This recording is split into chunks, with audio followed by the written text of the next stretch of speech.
sehat selalu ya. Di sini kami akan memaparkan mengenai vaksin COVID-19. Kita ketahui bahwa pandemi COVID sudah berlangsung selama 1 tahun dan menyebar hampir ke seluruh dunia, termasuk Indonesia. Kasus terkonfirmasi COVID-19 di dunia mencapai 132 juta, lalu kematian sekitar 2 juta, dan total dosis vaksin yang diberikan sekitar 604 juta. Di Indonesia sendiri, pada 7 Maret 2021, kasus terkonfirmasi COVID sekitar 14.000, yang sembuh sekitar 12.000, dan meninggal sekitar 370. Untuk vaksinasi sendiri, di Indonesia, pada vaksinasi pertama sudah sekitar 9 juta, dan vaksinasi kedua sudah sekitar 4 juta. Vaksinasi COVID-19 di Indonesia sendiri dilaksanakan pada 13 Februari 2021 oleh Presiden sendiri sebagai orang pertama penerima vaksin COVID-19. Pada awal kemunculan vaksin, kita pasti bertanya-tanya, apa itu vaksin? Kenapa kita harus divaksin? Dan tujuan vaksinasi untuk apa sih? Nah, kita ketahui bahwa COVID-19 adalah penyakit menular yang disebabkan oleh Severe Acute Respiratory Syndrome Coronavirus 2 atau kita sebut dengan SARS-CoV-2. Nah, coronavirus adalah suatu kelompok virus yang dapat menyebabkan penyakit pada hewan ataupun manusia, dan beberapa jenis coronavirus dapat menyebabkan infeksi saluran napas. Pada masa pandemik seperti sekarang ini, untuk mencegah dan menghentikan penyebaran virus corona, kita membutuhkan yang namanya vaksin. Vaksin adalah produk biologi yang berisi antigen berupa mikroorganisme atau bagiannya atau zat yang dihasilkannya yang diolah sehingga aman dan kemudian jika diberikan kepada seseorang akan menimbulkan kekebalan spesifik terhadap penyakit tertentu. Lalu, apa itu vaksinasi? Vaksinasi adalah proses dalam tubuh di mana seseorang menjadi kebal atau terlindungi dari suatu penyakit sehingga apabila suatu saat terpajan, tubuh kita sudah siap dan tubuh kita tidak akan sakit atau hanya mengalami sakit ringan saja. Mengapa harus vaksinasi COVID-19?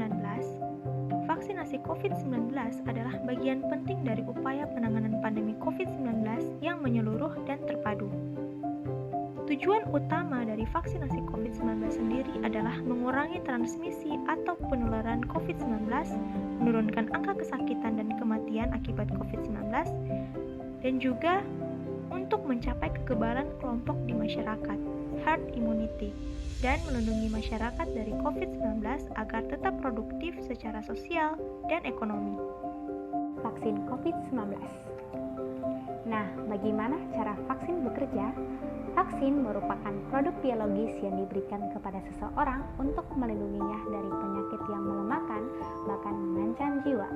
Secara umum, cara kerja vaksin akan merangsang pembentukan kekebalan terhadap penyakit tertentu pada tubuh seseorang. Nah, tubuh akan mengingat virus atau bakteri pembawa penyakit, mengenali dan tahu cara melawannya.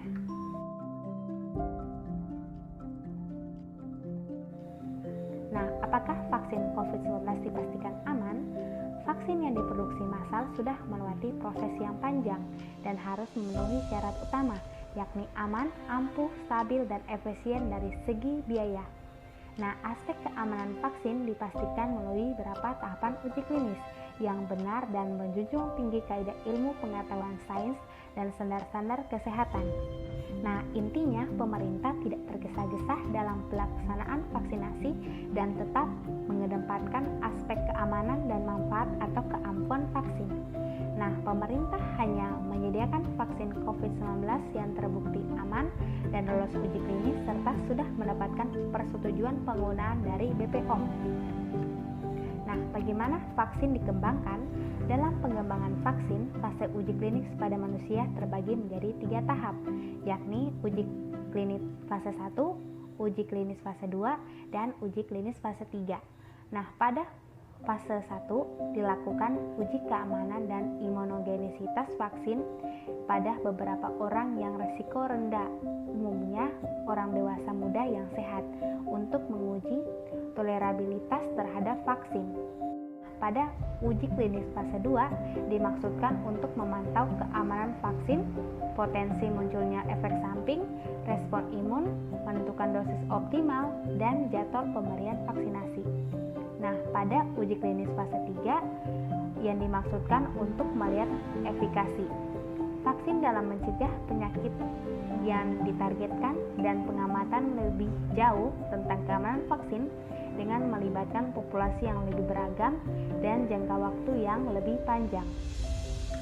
Nah, bagaimana vaksin COVID-19 dikembangkan? Yaitu melalui tahap praklinik, tahap klinis yang terdapat 3 fase dan juga sudah mendapatkan persetujuan penggunaan dari BPOM.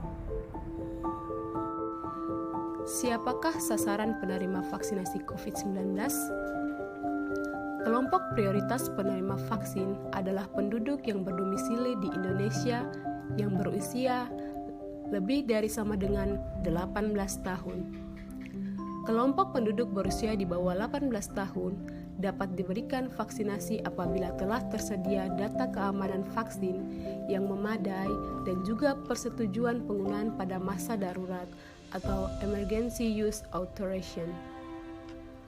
Bagaimana pentahapan dalam pelaksanaan vaksinasi COVID-19? Dilaksanakan dalam 4 tahapan dengan mempertimbangkan ketersediaan, waktu kedatangan, dan tahapan pelaksanaan vaksinasi COVID-19 yang dilaksanakan sebagai berikut. Tahap pertama dengan waktu pelaksanaan Januari sampai April 2021. Untuk sasaran tahap pertama adalah tenaga kesehatan, asisten tenaga kesehatan, tenaga penunjang, serta mahasiswa yang sedang menjalani pendidikan profesi kedokteran. Tahap kedua dengan waktu pelaksanaan Januari sampai April 2021, sasaran vaksinasi COVID-19 tahap 2 adalah petugas pelayanan publik, yaitu Tentara Nasional Indonesia, Kepolisian Negara Republik Indonesia, aparat hukum, dan petugas pelayanan publik lainnya. Kemudian ada juga kelompok usia lanjut, yaitu usia di atas lebih dari sama dengan 60 tahun. Tahap 3 dengan waktu pelaksanaan April 2021 sampai Maret 2022. Sasaran vaksinasi COVID-19 tahap 3 adalah masyarakat rentan dari aspek geospasial, sosial, dan ekonomi. Tahap 4 dengan waktu pelaksanaan April 2021 sampai Maret 2022, sasaran vaksinasi tahap 4 adalah masyarakat dan pelaku perekonomian lainnya dengan pendekatan kluster sesuai dengan ketersediaan vaksin. Apakah ada efek samping dari vaksinasi? Secara umum, efek samping yang timbul dapat beragam. Pada umumnya ringan dan bersifat sementara dan tidak selalu ada, serta bergantung pada kondisi tubuh. Efek samping ringan seperti demam dan nyeri otot atau ruam-ruam pada bekas suntikan adalah hal yang wajar, namun tetap perlu dimonitor. Melalui tahapan pengembangan dan pengujian vaksin yang lengkap, efek samping yang berat dapat terlebih dahulu terdeteksi sehingga dapat dievaluasi lebih lanjut. Kalau sudah divaksinasi, apakah boleh meninggalkan protokol kesehatan 3M? Nah, selama cakupan vaksinasi belum luas, maka kekebalan kelompok imun belum terbentuk, sehingga potensi penularan masih tinggi. Karena itu, sekalipun telah dilakukan vaksinasi, masyarakat tetap harus mematuhi dan menjalani protokol kesehatan dengan memakai masker, menjaga jarak, dan mencuci tangan pakai sabun. Di sisi lain juga, pemerintah tetap akan mengingatkan kegiatan 3T, yaitu tes, tracing, dan juga treatment, untuk menanggulangi COVID-19.